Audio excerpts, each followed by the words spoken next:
everybody, this is Threshold Training's at-home workout for today for March 31st, 2020. Okay, it is the Tuesday workout, and we are getting into some fun stuff today. So, we have two different parts. First part, we are doing some single leg accessory work and some scapular accessory work for the shoulders, so a little bit of a lower body, upper body combo. And then we're getting to a high intensity conditioning piece at the end of the workout. So what we're going to do is start with 4 total sets of the following body of work with a 1-minute rest after the second round. So it's the only place you get rest is after the second round for a minute. We have 4 different movements. We're going to go through 8 per leg of a single leg dumbbell RDL. Okay, now for this RDL, ideally we are keeping our front and back leg on the ground. Okay, so instead of the traditional RDL where we're kind of lifting the back leg, we're going to keep the back leg on the ground this time. So that's the emphasis of the slider portion. Okay, we're kind of sliding that back foot back and forth. So what it looks like, we will have objects as a dumbbell, kettlebell, or gallon jug, or something with a little bit of load, weighted backpack around the house.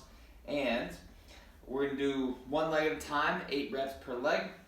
We are going to slide 1 leg back as we reach down to touch our toe. Now, similar to deadlifts and regular RDLs, what we're looking for is for you to maintain a flat back position as you reach down. Okay? As we're reaching down as well, we're tucking our hips underneath us, so we're not sticking our hips out and back towards that back leg.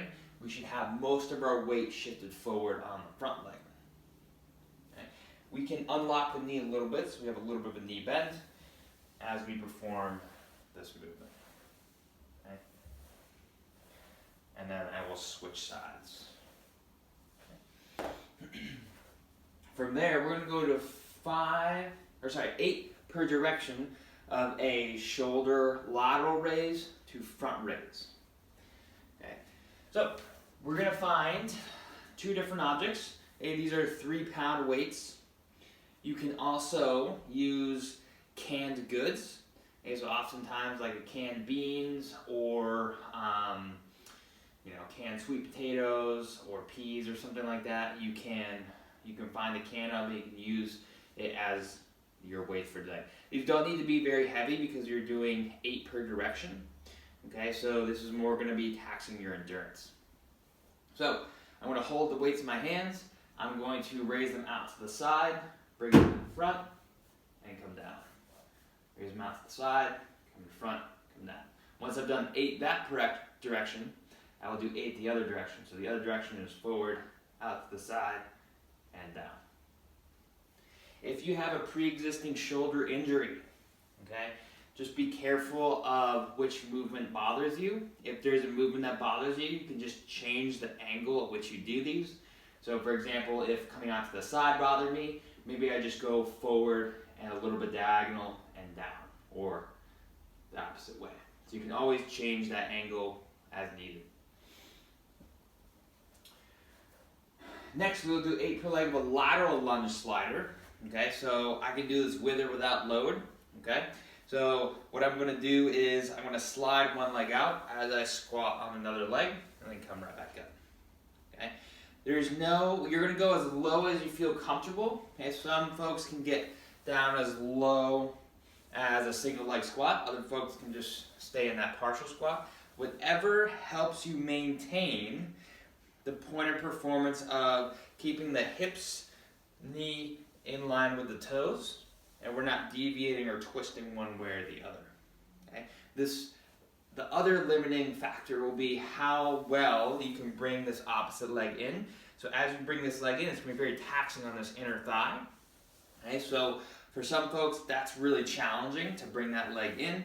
For other folks who may have stronger groins or can control this motion better, might have an easier time. If you want to keep your shoes on, you can have 1 shoe on, 1 shoe off, or you can have both shoes on, and you can use a towel under one of the feet to to slide out back and forth. You can also do this on a carpet. I would just recommend having your shoes off so you can somewhat slide back and forth. And then we're going to do 8 bent over straight arm flies. So we'll take our small weights again, or our cans. We're going to come into a bent over position, so we're going to fold in half at the waist. Think about pushing your hips back towards a wall. Then with straight elbows, you're going to bring the weights all the way so that your hand is parallel to your shoulder, which is perpendicular to your trunk, and then back down. Don't need to clasp the weights together, you just need to bring them back to the starting position. So think about squeezing the shoulder blades together and then slowly bringing them apart. Squeeze them together, bring them apart. As we're doing this, what we'll be looking for is just for the weight to come up to here. It does not need to go past. And then your shoulder, okay, staying backwards. Okay, so it's not translating forward. Okay, it's staying back in line with the hand. So those are the 4 movements there. Okay, we're thinking about quality as we go through this. So it's not designed to be fast. It's not designed to be done for time or done for as many reps or anything as you can. It's designed to get you to think about your positioning and to focus on certain areas of your body that sometimes aren't always focused on with bilateral movements. So, part C over here, for time, we're doing 60 one-arm alternating dumbbell clean and jerks. If you have a barbell, you may just simply do clean and jerks, but you'll do 30 instead of 60. So, we'll do 30 per arm. Dumbbell clean and jerk looks like this. I'll start from the floor. Okay, my hips will be below my shoulders.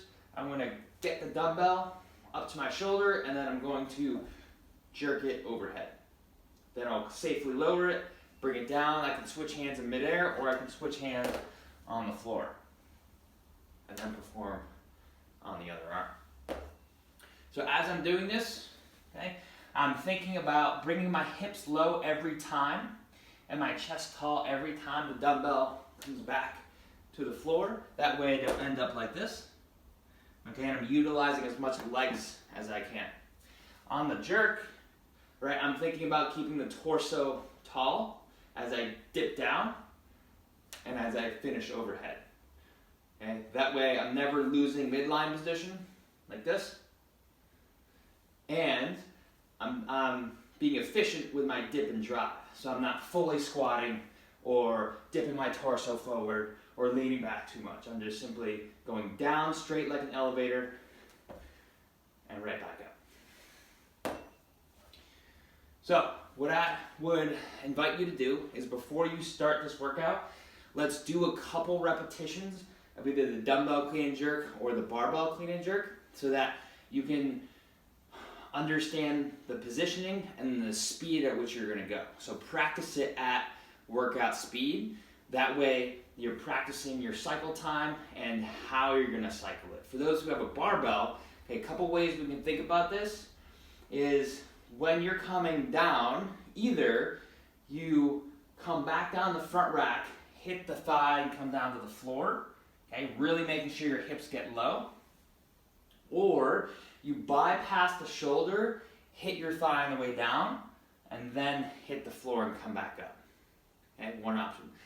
Third option being, I go straight down to the floor. That's generally the hardest option, okay, because the only thing that's really decelerating the bar are going to be your shoulders, lats, your grip, your back, and your posterior chain. Because it happens so fast in that way, potentially maybe the highest risk for injury, okay, so, or even fatigue. So what I would recommend is choosing the option where we're lowering the bar, hitting the thigh to slow it down, and then hitting the floor, or we're lowering it back down to the shoulders and then back down to the thigh, back down to the floor. Okay? That might allow you to control the barbell more and have more areas to breathe under, and potentially even save you from technical failure. Okay? So, have fun with this one. Okay, it's designed to be fast and furious, and Go as far as you can unbroken. Have fun with it though. It's going to be good.